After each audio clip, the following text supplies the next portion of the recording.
Bonjour à toutes et à tous. Nous sommes encore très nombreux aujourd'hui à recevoir des formulaires PDF papier, soit par la poste ou par mail. Quand nous les recevons par mail, généralement nous les imprimons, nous les remplissons, nous les signons, puis nous les renvoyons. Ce qui est bien évidemment très consommateur en termes de temps. Et aujourd'hui, je vais vous montrer comment optimiser ce processus. Pour ce faire, je me suis mis sur la peau d'un avocat qui assiste ses clients à remplir le dossier d'aide médicale d'État, ce qui est le cas pour certains avocats. Donc là en face de vous, vous avez un processus déjà optimisé.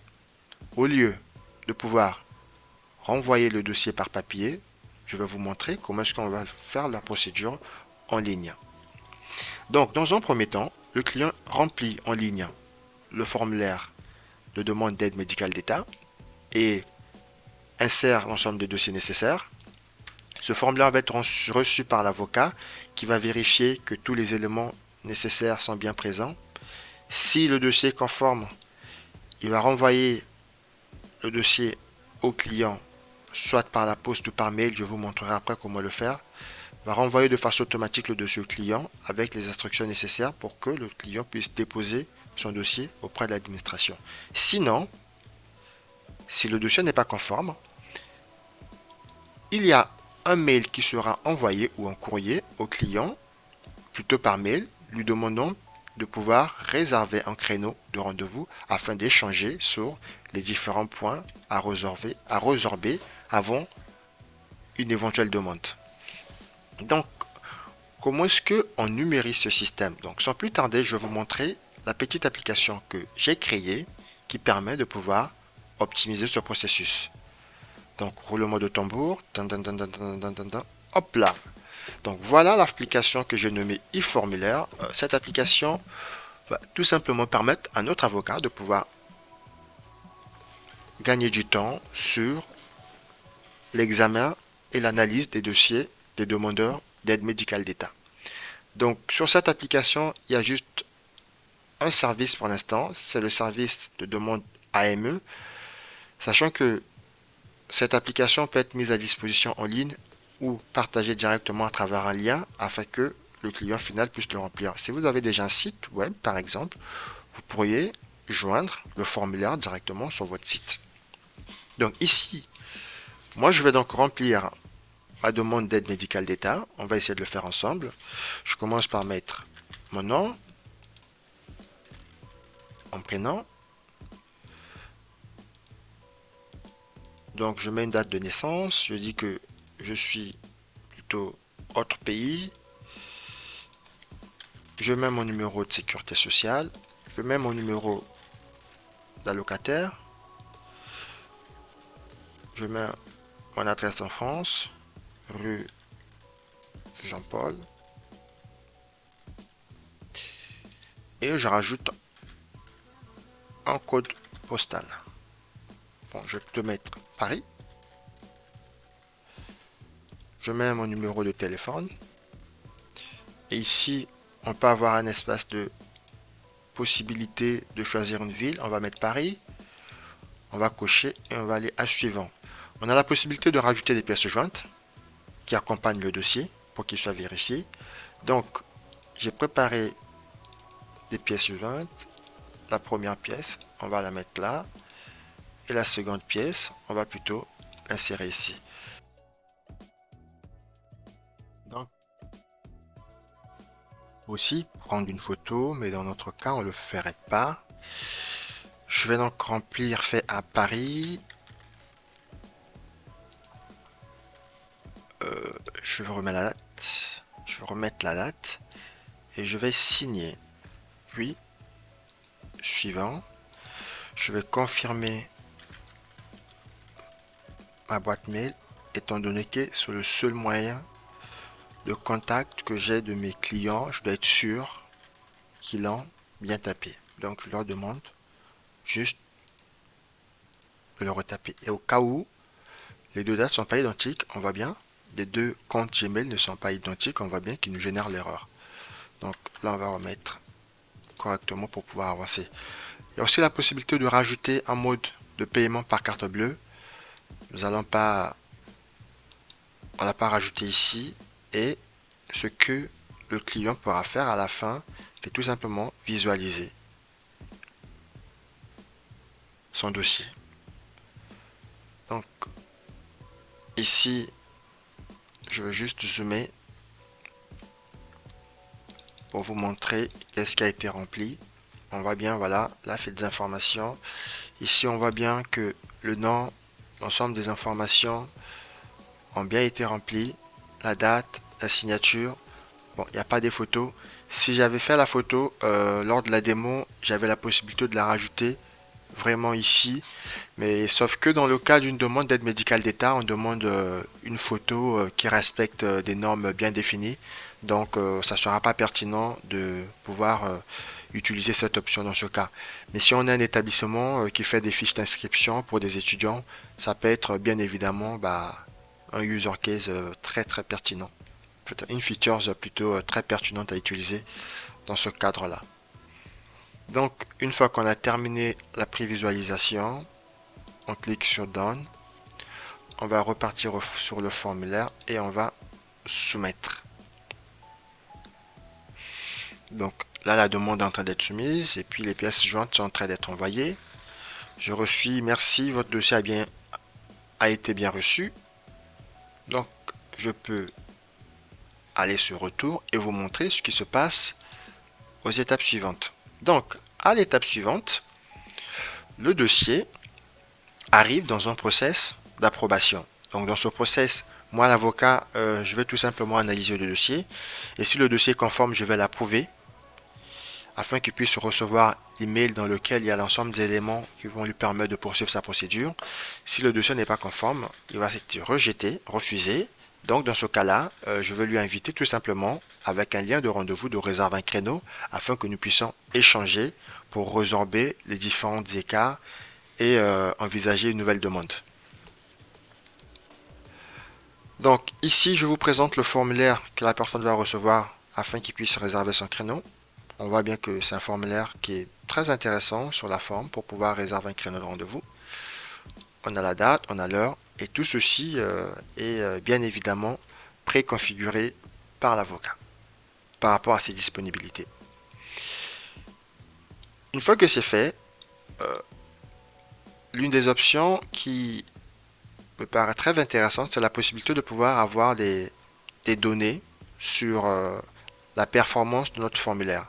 C'est-à-dire le nombre de vues, le nombre des réponses, le taux de rétention. On peut aussi voir le type de device, c'est-à-dire d'équipement utilisé pour se connecter à mon formulaire. On peut voir la plateforme, d'autres détails. On peut voir où se situent les différentes personnes qui se connectent à mon formulaire.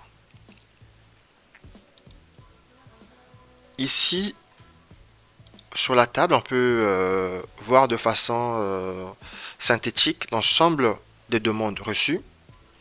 Donc, par exemple, là, j'ai la demande au nom de Mongo, celle que j'ai remplie avec vous. Donc là, on voit bien que on a l'ensemble des détails. On peut avoir accès aux pièces jointes.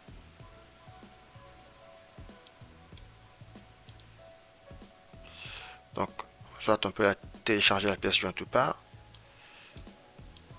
On continue. On a accès à la deuxième pièce jointe. Et ici, on peut visualiser la signature. Donc, toutes les informations de l'ensemble des clients vont être présentées de cette façon.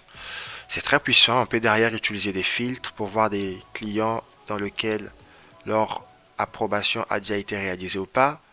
Pour l'instant, les approbations sont en cours. Ce que je ne vous ai pas montré sur le champ approbation, c'est tout simplement que on peut consulter, plutôt par là, on peut consulter la partie boîte de réception. La boîte de réception sert un peu de console de validation et toutes les demandes d'approbation vont donc passer par cette boîte de réception. Donc ici, je peux voir, voilà, cette demande est en progression. Et ce que moi je peux faire ici, c'est analyser par exemple les pièces jointes, mettre un commentaire et approuver. Donc là, moi je vais approuver les deux demandes pour tout de suite vous montrer quel est l'impact. sur le formulaire. Donc là, on voit bien que cette demande est approuvée. Je vais un peu rafraîchir. Voilà, la deuxième aussi a été approuvée. Donc, étant donné que la première et les deux demandes ont été approuvées, j'ai normalement reçu un email. Mais bon, je vous montrerai pas ma boîte email ici puisque j'ai pas pris le temps de pouvoir masquer les informations qu'il faut.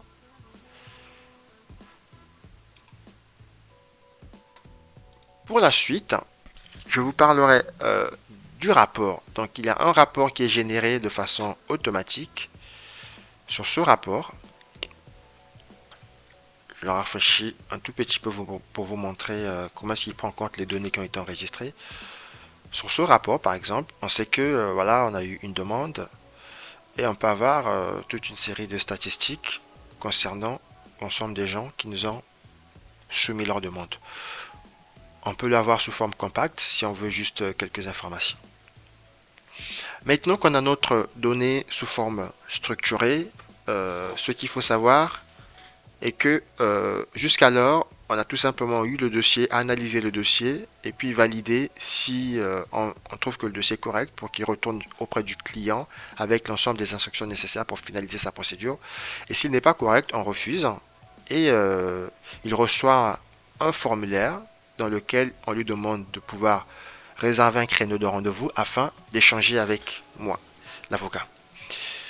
Donc, maintenant que je vous ai montré ceci, imaginons que nous souhaiterions que notre client puisse recevoir son dossier directement par la poste, ou nous souhaiterions que nous puissions envoyer le dossier nous-mêmes directement par la poste au service concerné.